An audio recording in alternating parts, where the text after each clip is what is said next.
জানেন কি আপনারা, আজকে দ্রৌপদীর অভিশাপেই কুকুর জাতিরা বাইরে সঙ্গম করে। দ্রৌপদী তার পঞ্চপাণ্ডবকে একটি শর্ত দিয়েছিল।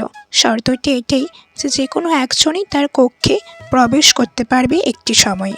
যে এই শর্ত না মানতে পারবে তার 13 বছরের জন্য বনবাস হবে একদিন। আর যে দ্রৌপদীর কক্ষে যাবে সে যেন বাইরে তার জুতো খুলে দ্রৌপদীর কক্ষে যায়, তাতে অন্যজন বুঝতে পারে যে দ্রৌপদীর কক্ষে কেউ একজন আছে।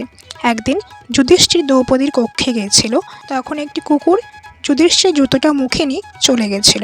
অর্জুন এসে দেখেছিল যে কক্ষের বাইরে কোনো জুতোই নেই। অর্জুন দ্রৌপদীর কক্ষে ঢুকে যায়, তখন দেখে দ্রৌপদীর সাথে তার দাদা যুধিষ্ঠিরকে। তখন দ্রৌপদীর শর্ত অর্জুন না মানায় অর্জুনের বনবাস হয়। দ্রৌপদী বাইরে গিয়ে দেখতে পায় যে একটি কুকুর যুধিষ্ঠিরের জুতো টেনে চলে যাচ্ছে। দ্রৌপদী কুকুর জাতিকে অভিশাপ দিয়েছিল, এই সমস্ত প্রজাতি দেখবে তোমাদের সঙ্গম করতে।